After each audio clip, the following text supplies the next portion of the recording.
Hello, my name is Pablo Nunez and I'm presenting this video for the position of sales lead. I'm gonna introduce myself very quickly. So I've always been on sales related to healthcare and also SaaS companies related to healthcare and life science. So my passion, it's always been driven by contributing to society, also healthcare and well-being.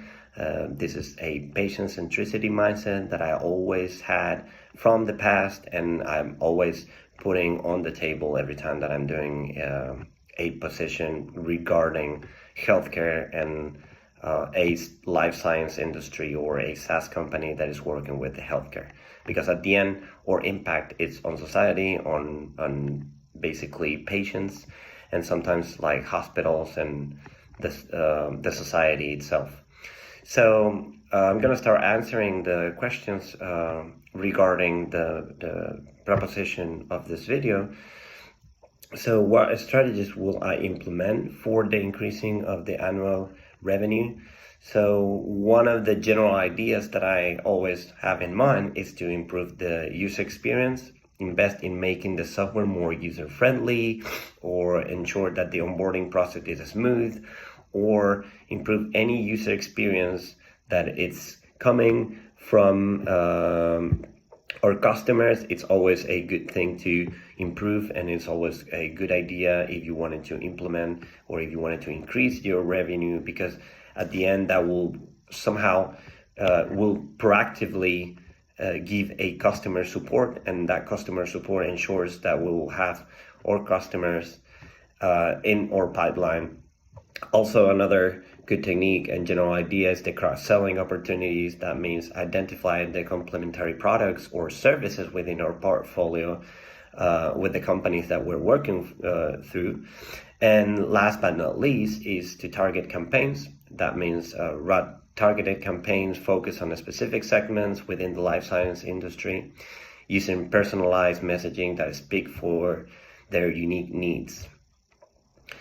So how do I measure the success on a sales team? Well, I think it's a combination of quantity and quality metrics, but I think the quantity sometimes it's the most acute ways to improve this.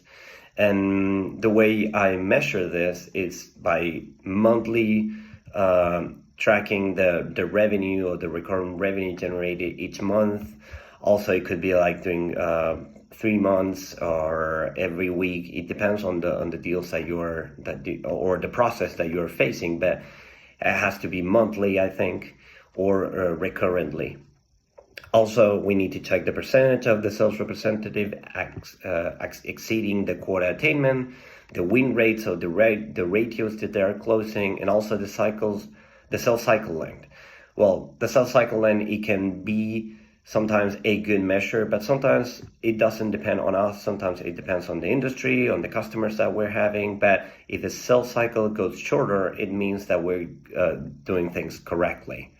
So going into the customer side and also the quantitative side, but also qualitative, is to understand our customer metrics. And I think by far the best customer metric is the customer acquisition cost and the customer lifetime value, that is also related to the churn rate and also related to the possibility to explore and have more total revenue expected from a certain customer over the duration of the relationship, or as we're working on a certain project that it can lead into another one.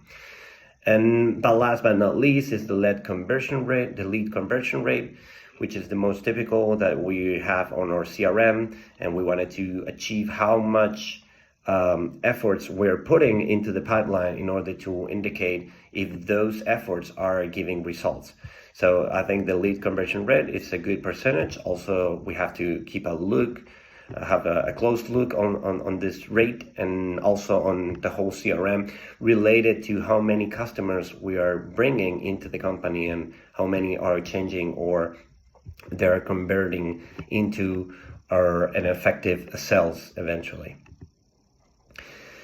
So can I give an example of a sales strategy due to market changes? that I have to pivot. And well, I think one of the main things that happened to me in life is that in the healthcare industry and also in the SaaS industry, things are changing rapidly because of the technologies and also the approaches in different pathologies.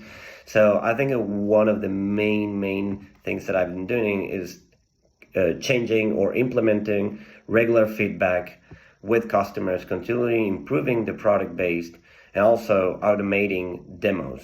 That means like going with the sense of urgency. What they need is what they want. So you need to streamline the sell process. And that's what I've been doing always, trying to understand what are their needs, and if they wanted to try something else, be able to customize or implement a result or an answer for them.